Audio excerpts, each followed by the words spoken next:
शिकायतें मिल रही हैं अभी तक? हाँ, 3 बूथों पर शिकायतें मिली है। সকাল সকাল নিজের কেন্দ্রে গিয়ে ভোট দিলেন বিজেপির প্রার্থী অর্জুন সিং। এই অর্জুনকে কেন্দ্র করে কিন্তু টালমাটাল ব্যারাকপুর। ব্যারাকপুরে তিনি একসময় বিজেপির প্রার্থী হিসেবে সাংসদ হয়েছিলেন 2019 সালে। তারপর তিনি তৃণমূল কংগ্রেসে যোগ দেন, আবার ফেরত এসেছেন বিজেপিতে ফেরত এসে বিজেপির হয়ে তিনি প্রচার করছেন এবং বিজেপিকেই একমাত্র দল হিসেবে তিনি প্রতিভাত করছেন। সেই অর্জুন সিং ভোট দেওয়ার ব্যাপারে কোনো কার্পণ্য করেননি, সকাল সকাল নিজের কেন্দ্রে গিয়েই ভোটটি দিয়ে এসছেন। कौन कंपटीटर है आज आपका? कंपटीटर तो तृणमूल कांग्रेस ही है और दूसरा कौन?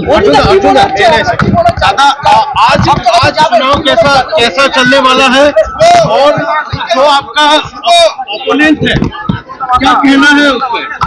एक मिनट जो ओपोनेंट है उसको मैं एक ही बात कहूंगा कि चुनाव शांतिपूर्ण होने दो। अगर चुनाव इस तरह से आपराधिक तत्व हावी रहेंगे तो ये चुनाव शांतिपूर्ण नहीं हो सकता। शिकायतें मिल रही हैं अभी तक? हाँ, 3 बूथों पर शिकायतें मिली है। 123, 198, 199 आमडंगा में ये यहाँ एजेंट को मार के भगा दिए गए। 98-99 में पैरामिलिट्री नहीं है और 123 में पैरामिलिट्री की उपस्थिति में एजेंट का फॉर्म फाड़ दिया गया है, जो अपॉइंटमेंट लेटर होता है। ये बहुत ही अन्याय बात है और मैं पार्थोभूमि को स्पष्ट करना चाहता हूँ, ये खेला मत खेलो। ये खेला खेलोगे तो दिक्कत है। क्या शिकायत है पार्थोभूमि की? ये शिकायत है कि उन्हीं के इशारे पर ये हो रही है और तृणमूल के एजेंट जो हैं, तृणमूल के लोग जो हैं, इस तरह की गुंडागर्दी कर रहे हैं।